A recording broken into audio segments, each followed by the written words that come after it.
એક જીવની ઉપર કેટલી રીતથી કૃપા કરતા હોય છે. તો ધર્મશાસ્ત્રો કહે છે કે ગુરુ સૌથી પહેલા શબ્દ દ્વારા કૃપા કરે, બીજું સ્પર્શ દ્વારા, ત્રીજું સ્મરણ દ્વારા અને ચોથું છે દ્રષ્ટિ દ્વારા.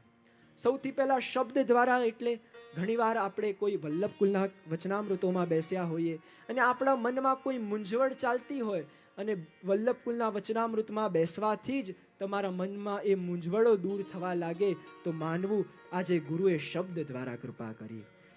બીજું છે સ્પર્શ દ્વારા. સ્પર્શ દ્વારા એટલે ખાલી ગુરુના ચરણનું સ્પર્શ પણ કરીએ ને તો સ્પર્શ માત્રથી પણ ગુરુ એમની ઉપર કૃપાની અનુભૂતિ કરાવતા હોય છે.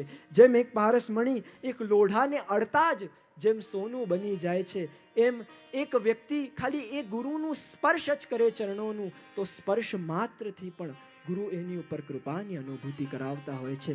ત્રીજું છે સ્મરણ દ્વારા. સ્મરણ દ્વારા એટલે ઘણીવાર આપણે જીવનમાં એવા સંકટમાં ફસાઈ ગયા હોઈએ પણ યદિ એ સમય પણ યદિ આપણે ખાલી આપણા ગુરુનું સ્મરણ પણ કરીએ ને તો સ્મરણ માત્રથી પણ ગુરુ આપણી ઉપર કૃપાની અનુભૂતિ આપણા ઉપર કરતા હોય છે.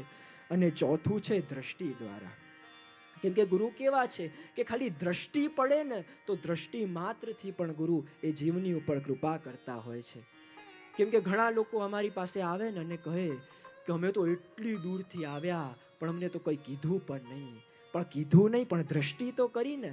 કેમ કે આપણા વલ્લભ કેવા છે, આપણા ગુરુ તો કેવા છે કે આપણા ત્યાં તો પેલો પ્રસંગ પણ નથી આવતો ચિત્ત સ્વામીનો કે જ્યારે ચિત્ત સ્વામી એ ખોટું નારિયેલ અને ખોટું સિક્કો લઈને શ્રી ગુસાઈજી પ્રભુચરણ પાસે ગયા અને જ્યાં શ્રી ગુસાઈજી પ્રભુચરણની માત્ર દ્રષ્ટિ પડી અને દ્રષ્ટિ પડી તો પેલો ખોટો સિક્કો પણ ચાલ્યો ગયો અને જે પેલો નારિયેલ હતો એ પણ સફળ થઈ ગયો.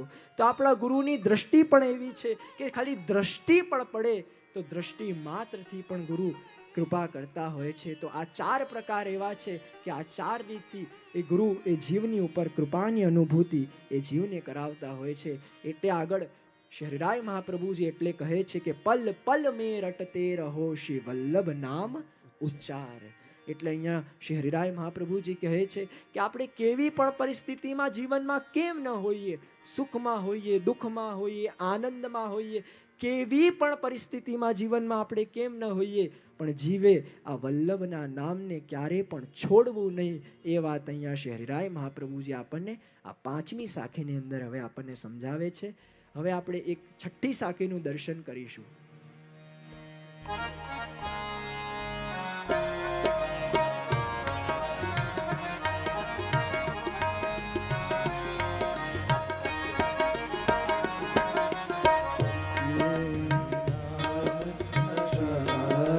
है चाहता तू मत बोल श्री वल्लभ नाम अगाध है चाहता तू मत बोल जब हरिजन ग्राहक मिले जब हरिजन ग्राहक मिले ता आगे तू खोल श्री वल्लभ ता आगे तू खोल श्री वल्लभ ता आगे तू खोल श्री वल्लभ ता आगे तू खोल. આ 6ઠ્ઠી સાખીની અંદર શ્રી હરિરાય મહાપ્રભુજી એ જ શ્રી વલ્લભના નામનું મહિમા બતાવતા કહી રહ્યા છે કે શ્રી વલ્લભ નામ અગાધ હૈ. કેમ કે શ્રી વલ્લભનું નામ કેવું છે? આ વલ્લભનું નામ તો અગાધ છે. કેમ કે અગાધ કોને કહેવાય? કે જેમ તમે સમુદ્રમાં જાઓ અને સમુદ્રમાં જઈને યદિ તમે સમુદ્રનો તલિયો જોવા માટે નીકળો તો તમને સમુદ્રનો તલિયો દેખાવાનો છે કે નથી દેખાવાનો? નહીં દેખાય. કેમ? કેમ કે સમુદ્રમાં જલ અગાધ છે. એવી રીતે અહીંયા શ્રી હરિરાય મહાપ્રભુજી કહી રહ્યા છે કે શ્રી વલ્લભનું સ્વરૂપ, શ્રી વલ્લભનું નામ પણ અગાધ છે. એટલે તો અહીંયા કહેવામાં આવે છે ને કે સબન તેશી વલ્લભ નામ ભલો યાહી મેં ગોકુલ યાહી મેં વૃંદાવન યાહી મેં વ્રજમંડલો સબન તેશી વલ્લભ નામ ભલો. કેમ કે આ વલ્લભનું નામ માત્ર જીવ એક વાર લે છે માનો ગિરાજ બાવાની પરિક્રમા થઈ ગઈ. જીવ એકવાર શ્રી વલ્લભનું નામ લે છે, માનો યમુનાજીના પાન થઈ ગયા. કેમ કે આ વલ્લભનું નામ એવું છે જેની અંદર સમગ્ર પુષ્ટિ સૃષ્ટિ પણ આ વલ્લભની નામની અંદર જ સમાહિત છે. તો એ વાત અહીંયા શ્રી હરિરાય મહાપ્રભુજી એટલે આપણને કહે છે. અને આગળ આપણને વર્ણન કરતા કહે છે કે જહાં તહાં મત બોલ. કેમ કે આ વલ્લભના નામને જ્યાં ત્યાં ના બોલાય, આ વલ્લભના નામને કોઈ પણ જગ્યાએ ન બોલાય. તો આ વલ્લભના નામને એ જીવે કેવી રીતે રાખવું જોઈએ એ પણ શ્રી હરિરાય મહાપ્રભુજી આપણને સમજાવે છે. અને સમજાવતા આપણને 41 પદમાં કહી રહ્યા છે કે ભક્ત રાખત હિયે હાર કરકે. એક ભક્તે એક વલ્લભના નામને કેવી રીતે રાખવું જોઈએ? તો જેમ એક સ્ત્રી એના ગળામાં હાર રાખે ને એવી રીતે. કેવી રીતે? બોલો તો ખરો, તો મને ખબર પડે, અહીંયા બેસ્યા જ છો ને.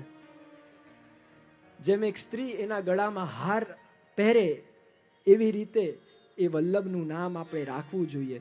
જેમ તમારા ઘરના બાજુમાં જ ક્યાંય રિસેપ્શન ચાલતું હોય અને તમને લાગે કે એટલું દૂર છે નહીં એટલે ચાલીને ચાલ્યા જઈશું, અને જ્યાં તમે ચાલીને બહાર જતા હો અને બધા લોકોની નજર તમારા હારની ઉપર હોય, અને ત્યારે તમે શું કરતા હો? તમારા સાડીના છેડાથી પેલા હારને ઢાંકી દો છો.